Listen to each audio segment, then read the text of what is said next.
महात्माओं को कि उनके जो लक्षण है ये उनके गुण है।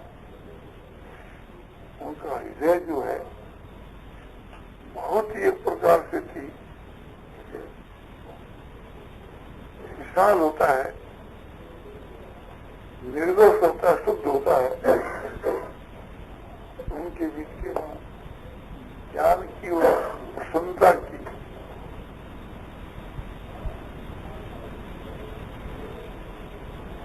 सीमा नहीं है। ऐसे जो पुरुष हैं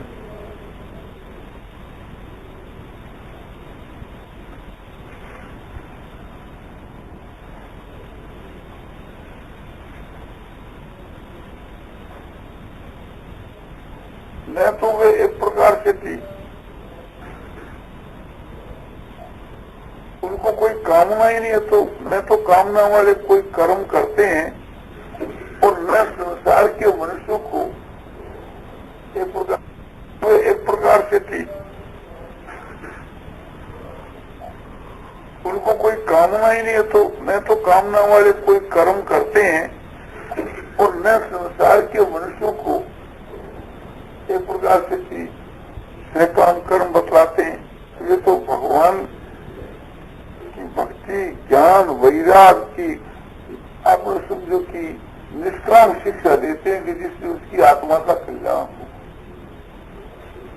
देवता लोग जो है उनसे भी वे श्रेष्ठ है, क्योंकि देवता लोग तो स्वार्थी है, इसलिए वे तो एक प्रकार से अपने कामना की सिद्धि करते,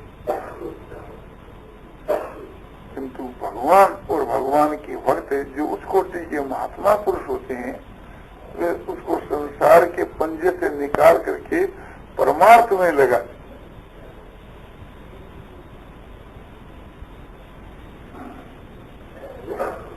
भगवान ने गीता के विषय में जो सहकाम कर्म है और सहकाम जो देवताओं की उपासना है उनको बहुत ही नीचा दर्जा दिया है। भगवान कहते हैं कन्या बुद्धि भेदन जनियत अज्ञान कर्म संगीनाम जो सर्व कर्माणि विद्वान युग समाचरण न बुद्धि भेदम जनियत अज्ञान कर्म संगीनाम। कर्म संगी जो अज्ञानी पुरुष है, कर्मों में जिना की आसक्ति है, ऐसे जो कर्मों के आसक्त जो पुरुष है उनकी बुद्धि के बीच के भेद उत्पन्न नहीं करना चाहिए। जो से सर्व कर्माणि विद्वान युक्त समाचरण,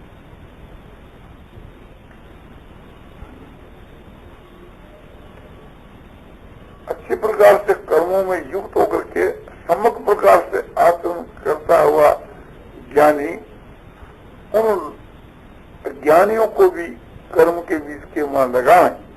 इस प्रकार से ठीक है, अनासक्त होकर के खुद अनासक्त भाव से करें और दूसरों को भी एक प्रकार से ये अनासक्त जो विद्या है सिखला है।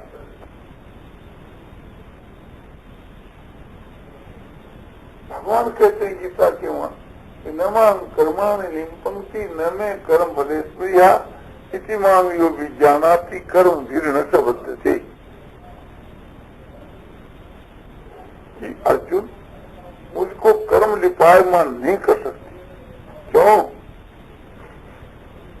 कर्म के फल की मुझको परवाह नहीं। इति मांग यो विज्ञानाति, इस प्रकार से जो जानता है वह पुरुष भी कर्मों के द्वारा नहीं बनता। एवं ज्ञातवा कीर्तन कर्म पूर्व रपि मुमुक्षु भी, पूर्व में होने वाले मुमुक्षुओं के द्वारा इस प्रकार जानकर कर्म किए गए हैं। कुरु कर्म तस्मात्म पूर्व पूर्व, तो भी पूर्व वाले मुमुक्षुओं के द्वारा जैसे कर्म किए गए हैं उन्हीं का अनुकरण करता हुआ तो भी उसी प्रकार से कर्मों का आचरण कर। यानी मोक्ष की इच्छा रखने वाले जो साधक हुए हैं वह इस रहस्य को समझ कर कि कर्मों के बीच के आसक्त होने से, उनके कर्मों के फल की इच्छा रखने से समझो कि कर्मों के वहां मनुष्य लिपायमान होता है। जो इस रहस्य को समझ जाता है वह पुरुष निष्काम भाव से कर्म कर करके मुक्त हो जाता है।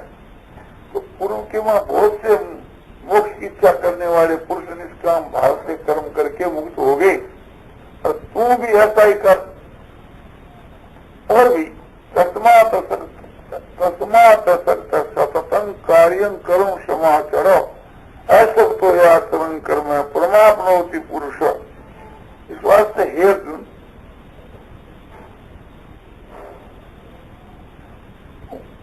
आसक्ति से रहित हुआ अच्छी प्रकार से ठीक कर्मों का तुम आचरण कर। अनासक्त भाव से कर्म करता हुआ पुरुष परम जो परमात्मा है उसको प्राप्त हो जाता है। तो यह शिक्षा भगवान ने सोची। और ये भी कहा जो देवताओं की सकाम भाव से उपासना करते हैं उसके वास्ते निंदा करते हुए भगवान ने कहा कि अंतरतु फलं तेषां तद अल्पमेधसाम दीवान देव जजो जानती और मद भक्ता जानती मामती। उन देवताओं की उपासना करने वालों का जो फल है वो आदि अंत वाला है।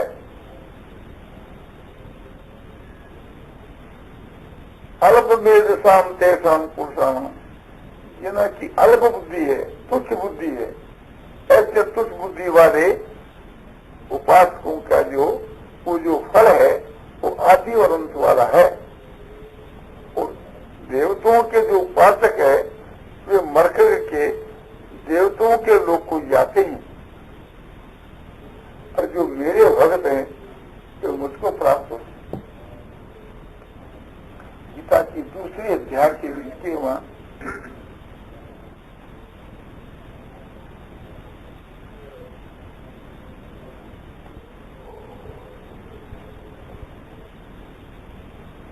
यानी 43 और 44 के श्लोक में जो सकाम भाव से कर्म करने वाले और सकाम उपासना करने वालों के लिए भगवान ने समझो कि छोटा तो बतरा है। उनकी दृष्टि के वहां सुरक्षा पर तो नहीं है। नाना प्रकार की वह बहुत क्रिया वाले अनुष्ठानों करते हैं। क्रिया जो है साधारण प्रकार की, और वो एक प्रकार से थी उनकी बुद्धि जो है समाधि के बीच में उनकी स्थिर तो नहीं होती। भगवान ने निष्काम की तो बड़ी प्रशंसा की दूसरी जाके, और सकाम की बड़ी निंदा। हर एक भाई को खूब ख्याल करना चाहिए। न्यायाधिक्रम नाशोक्ति प्रत्यवायो न युद्धते स्वल्पमतस्य धर्मस्य त्रायते महत्व भया।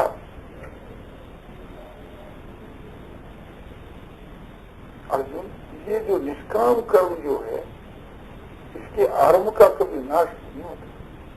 जैसे काम कर्म फल दे करके समाप्त हो जाता है, ऐसा निष्काम कर्म नहीं है। और इसके वहां उल्टा दोष भी नहीं लगता, उल्टा कोई इसका बुरा परिणाम भी नहीं होता। और इस निष्काम कर्म का थोड़ा भी जो अनुष्ठान है, थोड़ा भी जो साधन है इस धर्म का, वो महान भविष्य पार है, संसार सागर से पार है। जब आत्मिका बुद्धि एक है कुरु नंदन बहुशाखा अनंताश्रय बुद्ध यो अव्यवसायी नाम।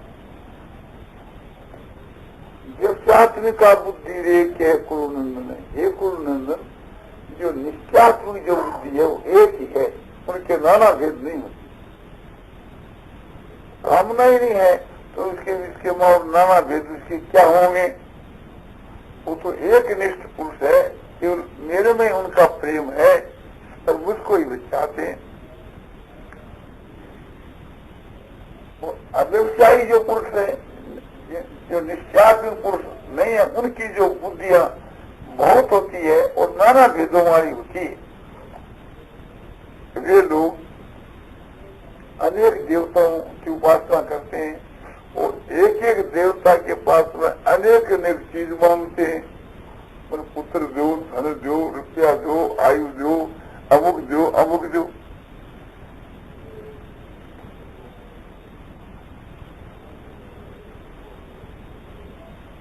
यामी मांग पुष्पांग बात प्रवजंती विपक्षित हो वेद बात ज्ञान स्थिति बात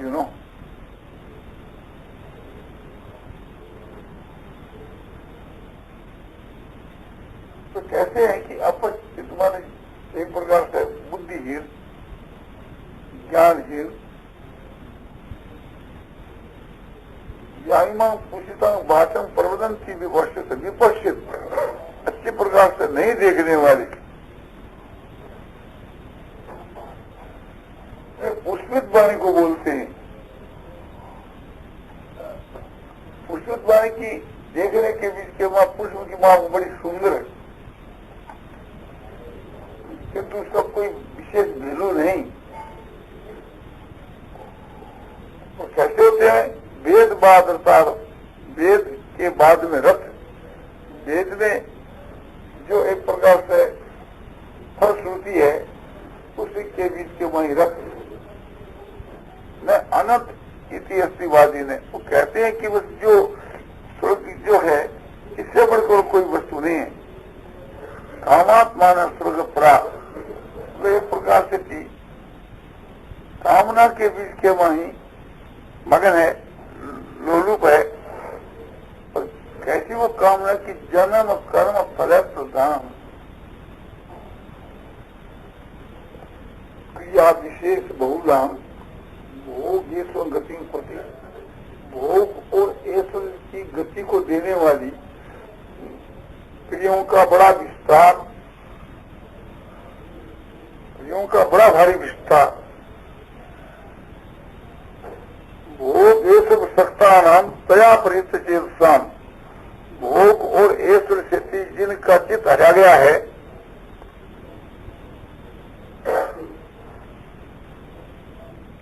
जब से आत्मिका बुद्धि समाध उन्हें विधि, जो निश्चय आत्मिक जो बुद्धि है, एक निष्ठ जो बुद्धि है, उन पुरुषों के हृदय में या उन पुरुषों के ध्यान में वो स्थिर बुद्धि कभी नहीं होती।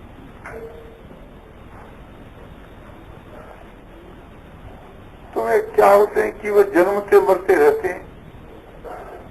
चेतन भूतवा स्वर्ग लोकं विशालन क्षण पुण्य मृत लोकं विशंति एवं श्री धर्मनु प्रबंधा गतागतम काम कामा लभंती। ये माने वे स्वर्ग को जाकर के विशाल भोगों को भोग करके और पुण्यों के क्षण होने पर फिर लौट कर वापिस इस मृत लोक में आ जाते हैं और फिर यहाँ करके अनुष्ठान करके मर करके फिर स्वर्ग को जाते हैं और फिर आते हैं। इस प्रकार से ऋग यजु साम तीन वेदों के भीतर में जो सैकाम जो कर्म बतलाए हैं उनके अनुसार साधन करके अनुष्ठान करके समझो कि वे जाते आते ही रहते हैं, संसार सागर के वहां चक्कर लगाते हैं।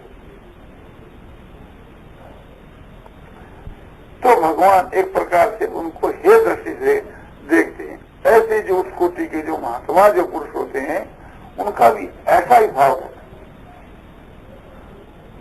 ऐसे पुरुष संसार के मां बहुत ही कम मिलते हैं। आजकल संसार के मां आप ख्याल करके देखो, जो बहुत से आदमी संसार के बीच के मां भक्त कहलाते हैं, महात्मा कहलाते हैं, योगी कहलाते हैं और ज्ञानी कहलाते हैं, किंतु वास्तव के बीच के मां विचार करके देख रहे थे उन योगियों के बीच के मां तो वास्तव कोई योग नहीं है, ज्ञानियों में सच्चा ज्ञान नहीं है, भक्तों में सच्ची भक्ति नहीं है, सब में अंधकार ही अंधकार है।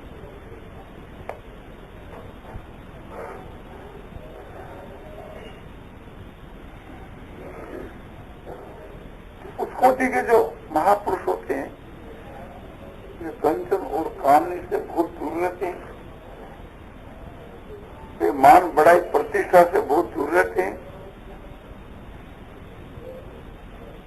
संसार के जीवों का किस प्रकार से जल्दी से जल्दी कल्याण हो, इसी काम में वे अपना जीवन बिताते हैं। वे मन से, शरीर से, वाणी से जो कुछ चेष्टा करते हैं संसार के कल्याण के लिए, लोक संग्रह के लिए। लोक संग्रह का मतलब है कि लोग जो बिखरे हुए हैं, नाना प्रकार की कामनाओं को लेकर के संसार के बीच के वहां जो लोग बिखरे हुए हैं, उन्हें कोई संग्रह कर करके एक प्रकार से इकट्ठा कर करके और उनको शिक्षा दे करके संसार सागर से पार करते। इस प्रकार से आचरण करते हैं कि जिनके आचरण का अनुकरण करने से ही मनुष्य का कल्याण हो जाए। उनकी आज्ञा मानने से कल्याण हो जाए, इसमें तो कहना ही क्या है। उनके आचरणों का अनुकरण करने से कल्याण हो जाता है। और सभी जो उसको टीके जो पुरुष होते हैं, वे तो इस जमाने के में हमने सुना ने देखा कि जो भगवान के यहाँ से भेजा हुआ कोई एक प्रकार से अधिकारी पुरुष, जिसको हम लोग कारक पुरुष कहते हैं,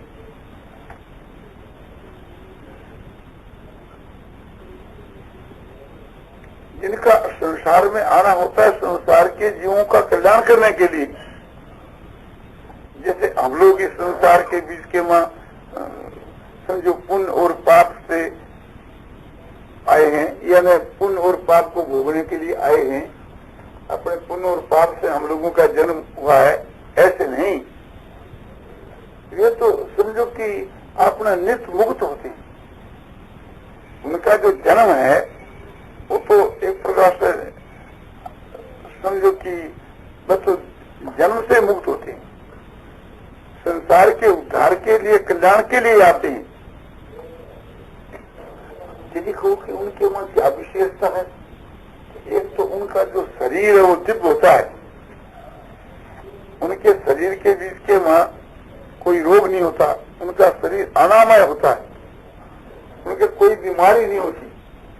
क्योंकि बीमारी जो होती है वो पाप से होती है।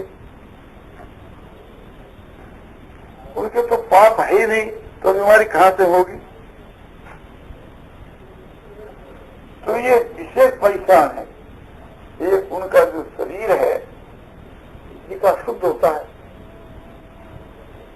अंतःकरण शुद्ध होता है, सारी चेष्टा उनकी शुद्ध होती है, वाणी उसकी सत्व शुद्ध होती है, अंतःकरण उसका शुद्ध होता है, संकल्प उनका सफल होता है। जो कुछ एक प्रकार से कि आपने वे करते हैं, उनकी सारी क्रिया अमृतमय होती है। उनकी सारी क्रिया बड़ी दामी और फल वाली होती है। उनका सारा चरित्र लीला मात्र है, संसार के कल्याण के लिए है। ये उनके वहां विशेष है।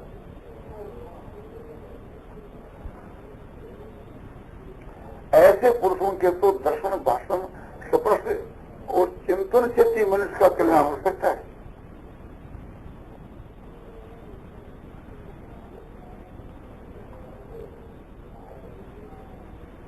जो जन्म से ही जो ऐसे पुरुष हैं कि जो महात्मा पुरुष,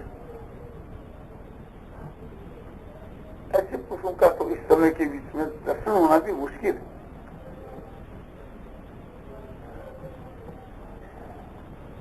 हमारे ध्यान में तो कोई ऐसा पुरुष संसार के मां, इस जमाने के बीच के मां, हमारी जान में कोई नहीं है।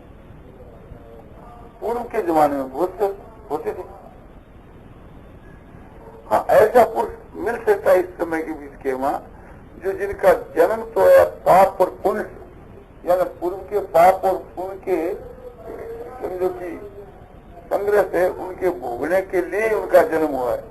और जन्म लेने के बाद अपने साधन करके समझो कि भगवान की भक्ति का, ज्ञान का, योग का साधन करके और ये परमात्मा को जो प्राप्त हो सके, ऐसे पुरुष संसार के बीच के वहां इस घोर कली काल में भी मिल सके। तो उनके ऊपर हम श्रद्धा करके लाभ उठा सकते हैं। उनकी आज्ञा का पालन करने से भी हमारा कल्याण हो सकता है। उनके चरित्रों का अनुकरण करके भी हम मुक्त हो सकते हैं, किंतु उनके चरित्रों के बीच के वहां कहीं शंका हो जाए तो उन महापुरुषों से पूछ लेना चाहिए। चरित्र के वहां और उपदेश में यदि फर्क हो गए तो उपदेश से ही बलवान है, उसी के अनुसार करना चाहिए। किंतु चरित्र के विषय के बीच के वहां अपना प्रेम हो तो पूछ भी सकते हैं।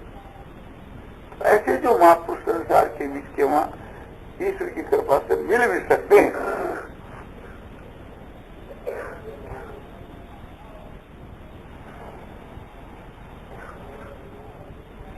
तो फिर हम उनकी परीक्षा कैसे करें? तो परीक्षा तो करने नहीं चाहिए। तो हमको उनकी प्राप्ति कैसे हो? तो प्राप्ति होती है श्रद्धा से। यदि श्रद्धा की कमी हो तो उसके लिए हम क्या उपाय करें? सब साधारण के लिए सरल रास्ता कौन सा है? सरल रास्ता यह है कि जिनके दर्शन, भाषण और वार्तालाप से थी, जिनके चरित्रों से थी, हम लोगों पर अच्छा असर पड़े। समझना चाहिए कि ये महापुरुष हैं। उनकी वहां सतता जो है साक्षात मूर्तिमान होकर के रहे। वे कभी न झूठ बोलते हैं, न उनके हृदय का भाव कभी झूठा होता है, और न उसकी कभी वाणी मिथ्या होती है, और न उनका जो आचरण जो है तो असत्य होता है। उनके हृदय के बीच के वहां समझो कि ज्ञानाग्नि प्रज्वलित रहती है। ऐसे पुरुषों के दर्शन, भाषण, स्पर्श करने से भी हम लोगों के वहां उत्तम गुण और उत्तम आचरण आते हैं। ईश्वर की भक्ति है सो हमारे में बढ़ती है और दुर्गुण और दुराचार हटते चले जाते हैं। जैसे पूर्णिमा का चंद्रमा अमृत की वर्षा करता है, औषधियों पर उनका असर होता है और सब प्राणियों पर भी उनका असर होता है, और वो अमृत की वर्षा तो निराकार होती है। उसके अमृत की वर्षा के कोई आकार नहीं होता, असर होता है। इसी प्रकार से उन महापुरुषों का असर होता है। चंद्रमा जो है वो शीतल है, सौम्य है, अमृत का एक पुंज है, तो उसमें जो चीज है वो ही देता है। और महात्मा जो पुरुष होते हैं उनके बीच के वहां ज्ञान है, और महापुरुषों के जो लक्षण और आचरण बताए वे उनके वहां संपन्न है। देवी संपदा के लक्षण तो उनके स्वभाव के वहां स्वाभाविक ही है, साधन अवस्था से उनके वहां स्वाभाविक से ही है, और उससे जो गुणातीत हो गए, उससे और ऊपर को उठ गए। भक्तों के लक्षण उनके वहां जब घट जाते हैं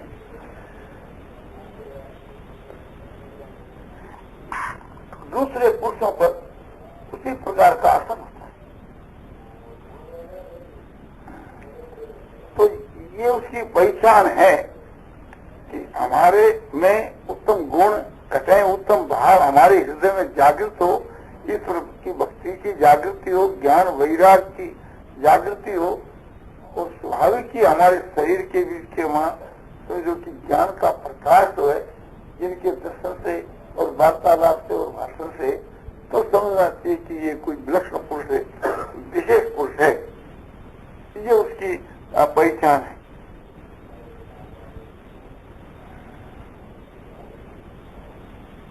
वे जो कुछ करते हैं उनके किसी भी क्रिया में स्वार्थ तो नहीं रहता। उनकी सारी क्रिया संसार के कल्याण के लिए होती है। इसलिए श्रद्धालु आदमी को उनकी सारी क्रिया अमृतमय और आनंदमय प्रतीत होती है।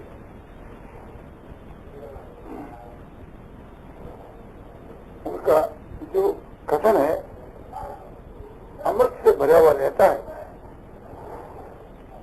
वे वाणी के द्वारा दिन रात आनंद की या अमृत की वर्षा करते रहते हैं। वो आनंद, वो अमृत है उनकी वाणी जो है सो रसमय होती है, प्रेममय होती है, आनंदमय होती है।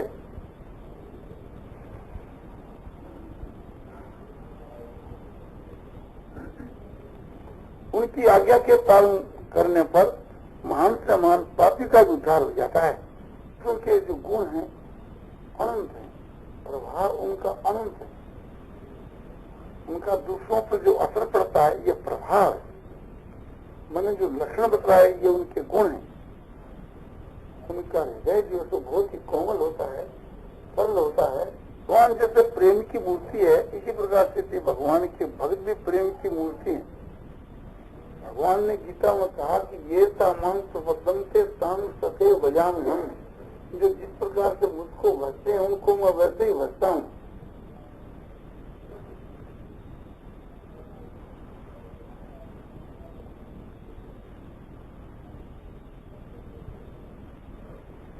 और ज्ञानियों के लिए भी उन्होंने ऐसी बात ही कही कि तेसाम ज्ञानी नित्य उठते एक भक्ति विशेष थे प्रिय ज्ञानियों तथा हंग सचम हम प्रिय। उनके बीच के माँ जो 4 प्रकार के जो भक्त हैं, उनके बीच के माँ जो ज्ञानी जो हैं वे नित्य युग थे, एक भक्ति वाले उस सब में श्रेष्ठ है। और ज्ञानी को मैं अतिशय प्यारा हूँ और वे ज्ञानी मुझको अतिशय प्यारा है। और भगवान कहते हैं कि जो इस प्रकार से थी जो मुझ में प्रेम करता है मैं उससे प्रेम करता हूँ, वे मुझको प्रेम से खरीद लेती। भगवान का मूल है प्रेम। किंतु संसार के विषय भोगों की जिनको इच्छा होती है, भगवान कहते हैं मुझको नहीं भजते, देवताओं को भजते। ये रहस्य की बात।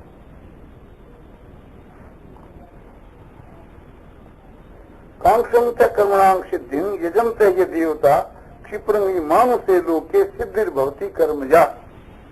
कांक्षमते कर्मणां सिद्धि यजन्ते ये देवता। कर्मों के फल की आकांक्षा वाले पुरुष इस लोक में देवताओं को भजते हैं, देवताओं की उपासना करते हैं, देवताओं का यजन और पूजन करते हैं। क्षिप्रंगी मानुषे लोक की सिद्धि भक्ति कर्मजा सिद्धि, कर्म से उत्पन्न सिद्धि इस मनुष्य लोक में उनको शीघ्र प्राप्त हो जाती। ये कथा कि जो देवता लोगों क्यों भजे, वे शीघ्र एक प्रकार से उसका फल देते हैं, तो आप शीघ्र फल क्यों नहीं देते? तो भगवान का ये कहना है कि देवता तो स्वार्थी है, तो वह तो एक प्रकार से भी अपना मतलब देखते हैं और मैं केवल उसका हित देखता हूँ। मैं किसी को फल देता हूँ तो एक प्रकार सोच समझ करके देता हूँ। उसके देने से यदि उसका अनिष्ट समझता हूँ तो नहीं देता। नारद जी ने भगवान से ये बात मांगी कि आपके जैसा स्वरूप मुझको दे दो। भगवान ने सोचा कि मैं इसको दे दूंगा तो क्या करके वहाँ विवाह कर लेगा तो इसका पतन हो जाएगा। तो उन्होंने कहा कि हरि का रूप दे दो, तो हरि बंदर का नाम होता, बंदर का रूप दे दिया। जब उसको ये मालूम हुआ और उसका अपमान हुआ, लोग हंसने लगे, तो लोगों ने कहा भी हमको क्यों श्राप देते, तुम्हारा दर्पण में मुख देखो। तो उसको मालूम हो गया कि भगवान ने हमारे साथ में छल किया, तो जाकर के भगवान को श्राप दे दिया।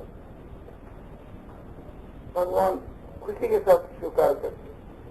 भगवान सोचने लगे कि भाई ठीक है, इसमें कोई आपत्ति नहीं आया, किंतु मेरे भक्त का पतन मैं कैसे दे सकता हूँ? तो मांगने पर भी भगवान ने नहीं दिया। और भगवान समझते हैं कि इसको देने में कोई हानि नहीं, तो वहां दे भी देते हैं। क्योंकि भगवान को जो सैकाम भाव से करता है, तो देवताओं की माफक उसके मांगने की माफक नहीं देते, कहीं दे देते हैं तो उससे उनका कोई अनिष्ट नहीं होता।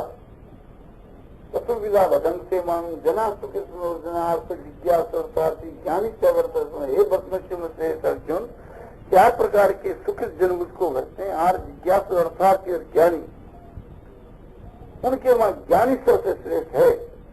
आर्थ जिज्ञासु अर्थार्थी, तो अर्थार्थी जो रुपयों के वास्ते भगवान को भजे वो अर्थार्थी, ऐश्वर्य के वास्ते भजे वो अर्थार्थी, संकट की निवृत्ति के वास्ते भजे वो अर्थ, और मुक्ति के वास्ते भजे वो जिज्ञासु। किंतु तीनों ज्ञानी है, मांगते ना भगवान, फिर भी भगवान एक प्रकार से कहते हैं कि भला मुझको भजते तो है ना, श्रेष्ठ उद्धार है।